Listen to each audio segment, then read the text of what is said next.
রসুল করিম সাল্লাল্লাহু আলাইহি ওয়াসাল্লাম ইরশাদ করেন, হে লোক সকল, তুবু ইলাল্লাহ, তোমরা মহান আল্লাহর কাছে তওবা করো, গুনাহের থেকে আল্লাহর কাছে ক্ষমা প্রার্থনা করো, তওবা করো, আল্লাহর কাছে ফিরে আসো, অনুতপ্ত হও।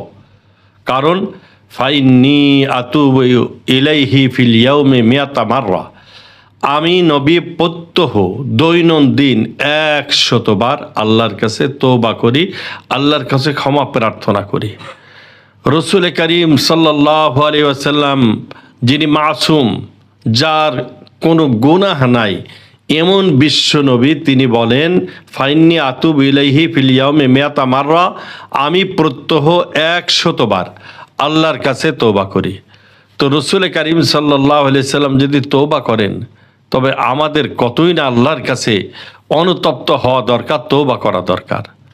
অন্য এক হাদিসের মধ্যে রসুল করিম সাল্লাল্লাহু আলাইহি ওয়াসাল্লাম ইরশাদ করেন, আত্তাইবু মিনাজ যামবি কামান লা যামবা লাহু, গুনাহের থেকে তওবাকারী ওই ব্যক্তির নাই যার আমলনামায় কোনো গুনাহই নাই। তা নবজাতক শিশু, আজকে যে মাতৃগর্ভ থেকে যে সন্তানটি জন্মগ্রহণ করলো, ওই সন্তানের আমলনামায় যেমন গুনাহ নাই, ওই সন্তানের যেমন নিষ্পাপ।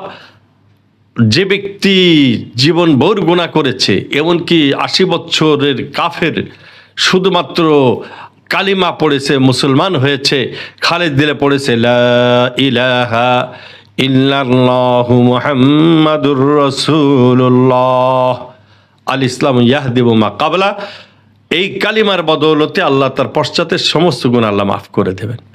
অনুরূপ যে ব্যক্তি গুনাহ করতে করতে করতে অন্তরকে শক্ত বানায় ফেলেছে, আল্লাহর বান্দা অনুতপ্ত হয়ে তওবা করেছে, ওই ব্যক্তির অবস্থাও যে আর নিষ্পাপ শিশুর মতো। আল্লাহ তাআলা ওই বাচ্চা যেমন নিষ্পাপ, তার আমলনামায় কোনো গুনাহ নাই, ওই ব্যক্তি গুনাহগার ব্যক্তি তওবার বদৌলতে আল্লাহ তাআলা তাকে নিষ্পাপ করে দেন। এই জন্য অপর এক হাদিসে নবীজি সাল্লাল্লাহু আলাইহি ওয়াসাল্লাম ইরশাদ করেন, কুল্লু বানি আদম খাত্তাউন ওয়া খায়রুল খাত্তাইন আত-তাওয়াবিন, সমস্ত আদম সন্তান গুনাহগার, আর গুনাহগারের মধ্যে উত্তম গুনাহগার হলো যে ব্যক্তি গুনাহ করার পরে আল্লাহর কাছে তওবা করে। গুনাহ করার পরে যে আল্লাহর কাছে ক্ষমা প্রার্থনা করে, তওবা করে, নবীজি সাল্লাল্লাহু আলাইহি ওয়াসাল্লাম তাকে বলছেন উত্তম গুনাহগার। তার মানে যে গুনাহ করার পরে আল্লাহর কাছে তওবা যে ব্যক্তি করে, সে আল্লাহর প্রিয় বান্দায় পরিণত হয়ে যায়। এজন্য এই তওবার ফজিলত প্রসঙ্গে, ইস্তেগফারের ফজিলত প্রসঙ্গে অপর এক হাদিসে রাসূল করিম সাল্লাল্লাহু আলাইহি ওয়াসাল্লাম বলেন, ক্বালা নবী সাল্লাল্লাহু আলাইহি ওয়াসাল্লাম, ইন্নাল্লাহা আযজা